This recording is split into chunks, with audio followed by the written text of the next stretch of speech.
નમસ્કાર વિદ્યાર્થી મિત્રો, મારી યુટ્યુબ ચેનલ સંજય પટેલમાં આપ સૌનું હાર્દિક સ્વાગત છે.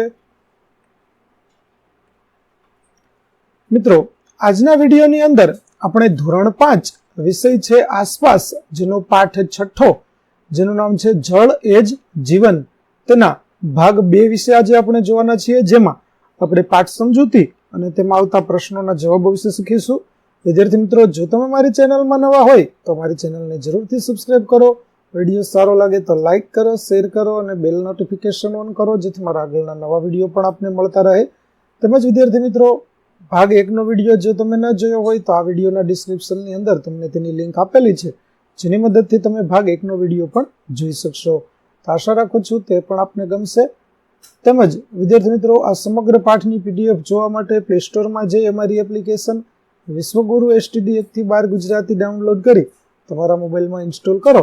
જે તમે શરૂ કરશો તો આ પ્રકારે જોવા મળશે, જેમાં બધા ધોરણની અંદર ધોરણ બતાવશે, ધોરણ પસંદ કરશો એટલે વિષય બતાવશે, વિષય પસંદ કરશો એટલે પાઠનું નામ બતાવશે, જેમાં વિડીયો ઉપર ક્લિક કરશો તો તમને વિડીયો જોવા મળશે અને PDF ઉપર ક્લિક કરશો તો તમને PDF જોવા મળશે.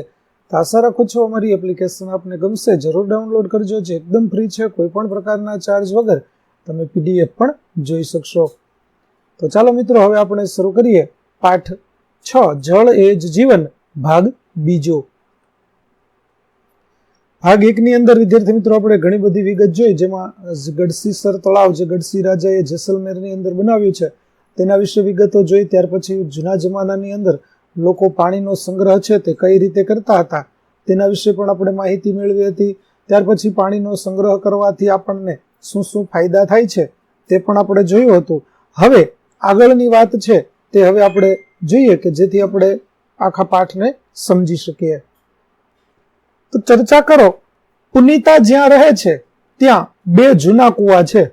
તેના દાદી કહે છે કે 15-20 વર્ષ પહેલા આ કુવામાં પાણી હતું, પરંતુ અત્યારે કુવાનું પાણી સુકાઈ ગયું, કારણ કે ઇલેક્ટ્રિક મોટરની મદદથી પાણી જમીન કુવામાંથી ખેંચી લેવામાં આવ્યું અને જે તળાવમાં વરસાદના પાણીનો સંગ્રહ કરવામાં આવતો હતો તે હવે ત્યાં નથી. એટલે કે વિદ્યાર્થી મિત્રો, કુવામાંથી વધારે પ્રમાણમાં પાણી છે તે ખેંચી લેવામાં આવ્યું, કારણ કે તમે જાણો છો કે ઇલેક્ટ્રિક મોટરની મદદથી આપણે જો પાણી ખેંચીશું તો ખૂબ જ ઝડપથી પાણી છે તે બહાર આવી શકે છે. જ્યારે જૂના સમયની અંદર રેટ અને કોસ દ્વારા જ્યારે પાણી બહાર કાઢવામાં આવતું હતું ત્યારે ખૂબ જ ઓછી માત્રામાં પાણી બહાર આવતું અને મહેનત છે તે ખૂબ જ વધારે થતી, જેના કારણે પાણી બહાર કાઢવામાં ખૂબ મુશ્કેલી થતી હતી. પણ હાલ તો મોટરની સ્વિચ ચાલુ કરીએ અને સીધું જ પાણી છે તે બહાર આવે છે અને ગણતરીની મિનિટોમાં જ ઘણું બધું પાણી છે તે આપણે બહાર કાઢી શકીએ છીએ.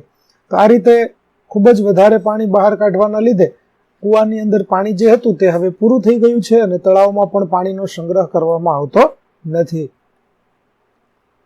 ચાલો, વૃક્ષો અને બગીચાની આજુબાજુની જમીન સિમેન્ટથી ઢંકાઈ ગઈ છે, તેના માટે બીજું કોઈ કારણ છે? સમજાવો. તો જે પાણી સુકાઈ ગયું તેના માટે આ 3 કારણો છે. આ સિવાય પણ કારણ હોઈ શકે કે લોકોએ જમીનમાંથી ઇલેક્ટ્રિક મોટર વડે વધારે પાણી ખેંચી લીધું, તેના કારણે જમીનના તળ ઊંડા ગયા. વૃક્ષો કાપવાથી વરસાદ ઓછો આવે છે અને જમીનની અંદર પાણી પણ ખૂબ ઓછું ઉતરે છે. આથી કુવામાંનું પાણી હવે રહ્યું નથી. એટલે કે કુવામાં શા માટે પાણી સુકાઈ ગયું તેના માટેના કારણો આપણે જોયા.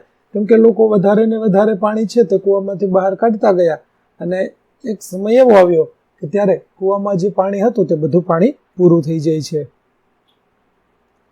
ચાલો, આજની વાર્તા. ચાલો જોઈએ કે આજે લોકો જુદી જુદી કેવી રીતે પાણી મેળવવાની વ્યવસ્થા કરે છે. પાના નંબર 57 જુઓ અને ચર્ચા કરો. તમે તમારા ઘરમાં પાણી તેમાં આપેલી કોઈ રીતથી મેળવો છો? તેના ઉપર ખરાની નિશાની કરો. જો તમે કોઈ બીજી રીતે પાણી મેળવતા હોય તો તમારી નોટબુકમાં લખો. તો ચાલો જોઈએ. જુઓ, અહીં અલગ અલગ રીતે લોકોને ત્યાં પાણી છે તે આવતું હોય છે. આપણે દરેક રીત વિશે વિગતવાર સમજૂતી મેળવીએ તો જુદા જુદા વિસ્તાર પ્રમાણે લોકોને પાણી છે તે જુદી જુદી રીતે આવતું હોય છે, જેના વિશે આપણે જાણકારી મેળવીએ. જેમ કે એક વિદ્યાર્થી કહે છે કે પાણી પુરવઠા બોર્ડ તરફથી પાણીનું ટેન્કર અમારી કોલોનીમાં દિવસમાં 2 વાર આવે છે. ટેન્કરથી પાણી મેળવવામાં અમારે લાંબી હારમાં ઊભા રહેવું પડે છે. તે સમયે લોકો પાણી માટે ઝઘડે છે. તો વિદ્યાર્થી મિત્રો, આ વિસ્તાર એવો હશે કે જ્યાં પાણીની અછત રહેતી હશે અને આવા અછતવાળા વિસ્તારની અંદર પાણી છે તે ટેન્કર દ્વારા પૂરું પાડવામાં આવતું હોય છે.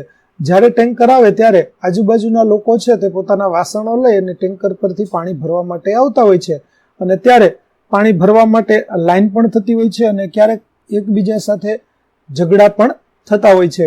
તો ટેન્કરથી આ રીતે લોકો પાણી મેળવે છે. તેની નીચેનું ચિત્ર જોઈએ, જેની અંદર અમને અમારા નળમાંથી આખો દિવસ પાણી મળે છે. તો આ એવો વિસ્તાર છે કે જ્યાં પાણીની તંગી નથી, પરંતુ પૂરતી માત્રામાં જોઈએ તેટલું પાણી મળી રહે છે. તો એવા વિસ્તારની અંદર જ્યારે પણ નળ શરૂ કરવામાં આવે ત્યારે તેમને પાણી મળી રહે છે, એટલે કે આખો દિવસ પાણી આવતું જ હોય છે. ત્યાર પછી ત્રીજું ચિત્ર છે કે અમે પાણી પુરવઠાની પાઇપ સાથે સીધો પંપ જોડેલો છે, હવે અમને કોઈ મુશ્કેલી નથી. તો વિદ્યાર્થી મિત્રો, અહીં પાણી પુરવઠાની જે મેઇન લાઇન હતી તે મેઇન લાઇનની અંદરથી કનેક્શન લેવામાં આવેલું છે, જેના કારણે તેમને જોઈએ ત્યારે પાણી મળી રહે છે અને જરૂરિયાત પૂરતું પાણી પુરવઠાની લાઇનમાંથી જ લઈ શકાય છે. એવી રીતે આગળનું ચિત્ર છે કે અમે કૂવામાંથી પાણી મેળવીએ છીએ. નજીકનો કૂવો 1 વર્ષ પહેલા સુકાઈ ગયો, હવે અમારે બીજા કૂવા સુધી પહોંચવા દૂર સુધી ચાલવું પડે છે. તો આ પણ અછતગ્રસ્ત વિસ્તાર હોય તેવા વિસ્તારનો એક વાત આપેલી છે કે જ્યાં નજીકમાં જે કૂવો હતો તેમાંથી હવે પાણી પૂરું થઈ ગયું, સુકાઈ ગયું છે. તો આજુબાજુના લોકોને હવે નવું પાણી મેળવવા માટે નજીકમાંથી કૂવામાં પાણી નથી મળતું, એટલા માટે તે લોકો દૂર જઈ અને પાણી લેવા માટે મજબૂર બન્યા છે. આથી તેમને ચાલી અને દૂર પાણી ભરવા માટે જવું પડે છે. ત્યાર પછી અમારે બોરવેલથી પાણી ખેંચવા મોટર મૂકવી પડે છે. અમે ઈચ્છીએ ત્યારે પાણી મેળવી શકીએ છીએ. તો જે ઘરે બોરવેલની સુવિધા હોય તે લોકો બોરવેલમાં મોટર ઉતારી અને પાણી છે તે બહાર કાઢતા હોય છે. તો અહીં જે વિદ્યાર્થી કહે છે કે અમારે તો બોરવેલ છે તેમાંથી અમે પાણી ખેંચીએ છીએ અને મોટર દ્વારા પાણી અમને મળે છે, એટલે જ્યારે જરૂર પડે ત્યારે અમે પાણી ખેંચી શકીએ છીએ, અમારે કોઈના સમયની રાહ જોવી પડતી નથી. ત્યાર પછી આ વિદ્યાર્થીની કહે છે કે અમને ઘરે પાણી અડધા કલાક માટે મળે છે અને આખો દિવસ તેને ઉપયોગમાં લેવા ટાંકી ભરીએ છીએ, ક્યારેક તે ગંદુ હોય છે. તો અહીં જે વાત છે તેની અંદર મ્યુનિસિપાલિટી અથવા તો નગરપાલિકા કે ગ્રામ પંચાયત દ્વારા જે નળ કનેક્શન આપવામાં આવતા હોય છે તેના વિશે વાત કરવામાં આવી છે કે અમે અડધી કલાક માટે દરરોજ પાણી આપવામાં આવે છે અને તે પાણીનો સંગ્રહ છે તે તમારે આખા દિવસ માટે કરવાનો રહે છે. જ્યારે બીજા દિવસે ફરી પાછું પાણી ન આવે ત્યાં સુધી આ પાણીનો અમારે ઉપયોગ કરવાનો હોય છે. તેથી આ પાણીને અમે મોટી ટાંકીની અંદર ભરી લઈએ છીએ અને ઘણી વખત એવું બને છે કે આ પાણી ગંદુ પણ આવતું હોય છે. ત્યાર પછી નજીકના હેન્ડપંપ છે, પણ અમને જે પાણી મળે છે તે ખારું હોય છે, અમારે પીવાનું પાણી ખરીદવું પડે છે. તો આ વિદ્યાર્થી મિત્રો એવા વિસ્તારની વાત છે કે જ્યાં હેન્ડપંપથી પાણી મેળવવામાં આવે છે પણ પાણી છે તે ખારું આવે છે અને એના કારણે તેમને પીવા માટેનું પાણી છે તે પૈસાથી ખરીદવું પડે છે. એટલે કે મિનરલ વોટરની બોટલો જે શહેરોની અંદર ખાસ કરીને વધારે પ્રમાણમાં લોકો ખરીદતા હોય છે, તો આવી બોટલો છે તે તેમને ખરીદવી પડે છે કારણ કે તેમને પાણીની મુશ્કેલી છે. ત્યાર પછીનું ચિત્ર છે તેની અંદર કહે છે કે અમે કેનાલમાંથી પાણી મેળવીએ છીએ. તો વિદ્યાર્થી મિત્રો, ખેતીવાડીની કેનાલ માટે જ્યાં પાણી આવતું હોય એવા વિસ્તારમાંથી જ્યારે લોકો પાણી મેળવે તો તેને કેનાલનું પાણી મેળવે એમ કહેવાય. અને અહીં જે ચિત્ર આપેલું છે તેમાં આવી રીતે કેનાલમાંથી પાણી મેળવવામાં આવે છે. ચાલો હવે ચર્ચા કરો. બધાને જીવવાનો હક છે, તેમ છતાં શું દરેક વ્યક્તિ જીવવા માટે પૂરતું પાણી મેળવે છે? અમુકને તો પીવા માટે પણ પૂરતું પાણી મળતું નથી. એવું કેમ હશે કે કેટલાક લોકોને પીવાનું પાણી ખરીદવું પડે છે? શું આવું હોવું જોઈએ? ધરતી પર પાણી દરેક માટે છે. કેટલાક લોકો જમીનમાં ઊંડેથી બોરવેલમાંથી પાણી મેળવે છે, તે કેટલા અંશે સાચું છે? તમે ક્યારે આવું જોયું છે? ઘણા લોકો સીધા પાણી પુરવઠાની પાઇપ સાથે પંપ કેમ જોડે છે? આના લીધે બીજા લોકોને કેટલી મુશ્કેલી પડે છે? શું તમને આવો કોઈ અનુભવ છે? તો વિદ્યાર્થી મિત્રો, અહીં ઘણા બધા પ્રશ્નો આપણને એક સાથે આપેલા છે, જેમાંના કેટલાક પ્રશ્નોના જવાબો આપણે જોઈએ કે હા, અમારા ગામમાં પણ જ્યારે નળ કનેક્શનનું પાણી આવે છે ત્યારે કેટલાક લોકો મોટર વડે વધારે પાણી ખેંચી લે છે અને તેના કારણે જે લોકો ગામના પાછળના ભાગમાં છેવાડે રહે છે તેમને પૂરતું પાણી મળતું નથી, તેમને વાડીમાંથી પાણી ભરીને લાવવું પડે છે.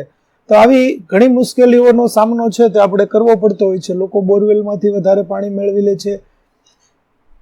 તો આવું થવાના કારણે ઘણા લોકો પાણી પુરવઠાની લાઇનમાંથી સીધો પંપ જોડી અને પાણી ખેંચી લેતા હોય છે. આના કારણે ઘણા લોકો છે તેને મુશ્કેલીઓનો સામનો કરવો પડે છે. તેને જોઈએ તેટલી માત્રામાં યોગ્ય પ્રમાણમાં પાણી મળતું નથી અને પછી તેના લીધે તે લોકોને પાણીની ખરીદી છે તે બજારમાંથી કરવી પડતી હોય છે. ચાલો, અહીં સુરત મ્યુનિસિપલ કોર્પોરેશન હાઇડ્રોલિક વિભાગનું એક પાણીનું બિલ છે તે આપવામાં આવેલું છે. આ બિલના આધારે આપણે કેટલાક પ્રશ્નોના જવાબો છે તે જોવાના છે. તો આ બિલ છે તેના નામ છે પૂજનભાઈ પટેલ, સરનામું અહીં આપેલું નથી, અને કનેક્શન તો કે ઘરનું કનેક્શન છે, કુટુંબની સંખ્યા 1 છે, અને કનેક્શન સાઇઝ 1.5 ઇંચનું તેમને કનેક્શન છે. ત્યાર પછી બિલની અવધિ એટલે કે જુલાઈ ઓગસ્ટ 2 મહિનાનું બિલ છે, મીટર તેમનું ચાલુ છે. બિલ છે તે 3/9/2019 રોજ બનાવવામાં આવ્યું છે અને બિલ ભરવાની છેલ્લી તારીખ છે તે 17/9/2019 છે. જેમાં અગાઉનું વાંચન 2,28,000 હતું અને હાલનું 2,42,000 છે. વાસ્તવિક વપરાશ છે તેણે 14,000 લીટરનો વપરાશ છે તે 2 મહિના દરમિયાન કર્યો છે. આ રીતે બિલ ભરવાની રકમ છે તે કુલ મળી અને 117 રૂપિયા તેમણે પાણી માટે ચૂકવવાના થાય છે. તો તેની વિગત આપણે જોઈ. ચાલો હવે આપણે જોઈએ કે ના પ્રશ્નો. આ બિલ જુઓ અને કહો કે આ બિલ કઈ ઓફિસથી આવ્યું છે. તો આ બિલ સુરત મ્યુનિસિપલ કોર્પોરેશનના હાઇડ્રોલિક વિભાગની ઓફિસથી આવ્યું છે. શું તમને પાણીનું બિલ ઘરે મળે છે? તે ક્યારે મોકલવામાં આવે છે તે શોધી કાઢો.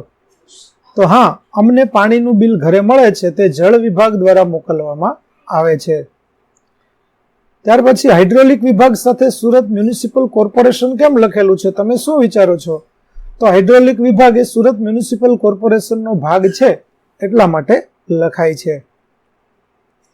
ત્યાર પછી બિલ કોના નામ પર છે? દરેક મહિને તેમણે કેટલા પૈસા ચૂકવવા પડે છે? તો બિલ પૂજન પટેલના નામ પર છે, તેમને દર મહિને 117 રૂપિયા ચૂકવવા પડે છે. ત્યાર પછી શું તમારે પાણી માટે બિલ ભરવું પડે છે? કેટલું? પાણીનો ભાવ જુદી જુદી કોલોનીમાં જુદો હોય છે, તમારા વડીલોને પૂછો. તો ગુજરાતમાં અમુક વિસ્તારોમાં પાણી માટે બિલ ભરવું પડે છે, જ્યારે કેટલાક વિસ્તારોમાં પાણી માટે બિલ ચૂકવવું પડતું નથી. આપણે જેટલા પાણીનો વપરાશ કરીએ તે પ્રમાણે બિલ ભરવું પડે છે. પાણીનો ભાવ બધી કોલોનીમાં એક સરખો જ હોય છે. ચાલો, આ પણ કરી શકાય. કેટલાક એવા સમૂહો છે કે જે જુદા જુદા વિસ્તારમાં લોકોને પાણી લાવી આપવા માટે સખત મહેનત કરે છે. તેઓ વડીલોને તેમના સમયે પાણીની વ્યવસ્થા વિશે પૂછે છે. તેઓ જૂના તળાવ અને નાળા ફરી બંધાવે છે અને નવા નાળા પણ બનાવે છે. ચાલો જોઈએ એક સમૂહ જેનું નામ તરુણ ભારત સંઘ છે, તેમણે દડકી માઈને કેવી રીતે મદદ કરી. એટલે કે વિદ્યાર્થી મિત્રો, અહીં કેટલાક સેવાભાવી લોકોની વાત કરવામાં આવી છે કે જે લોકો પાણીની સમસ્યા હલ કરવા માટે લોકોને મદદરૂપ થતા હોય છે. અહીં આપણને એક ઘટના આપેલી છે કે જેમાં તરુણ ભારત સેવા સંઘ છે તેમણે દડકીમાઈ છે તેમને મદદ કરી, અને કેવી રીતે મદદ કરી તેની એક ઘટના જોઈએ. કે આ દડકીમાઈ છે તે રાજસ્થાનના અલવર જિલ્લામાં એક ગામમાં રહે છે. ગામની સ્ત્રીઓએ આખો દિવસ ઘર અને પ્રાણીઓની સંભાળ રાખવામાં વિતાવવો પડે છે. ઘણી વખત તેઓને પ્રાણીઓ માટે કૂવામાંથી પાણી ખેંચતા આખી રાત જાય છે. ઉનાળામાં જ્યારે કૂવા સુકાઈ જાય છે ત્યારે તેઓએ ગામ છોડી દેવું પડે છે. દડકીમાઈએ આ સમૂહ વિશે સાંભળ્યું અને મદદ માટે પૂછ્યું. ગામના લોકો અને આ સમૂહના સભ્યોએ સાથે મળીને તળાવ બનાવ્યું, જેથી પ્રાણીઓ માટે ખોરાક અને પાણીની મુશ્કેલી હવે ઓછી થઈ.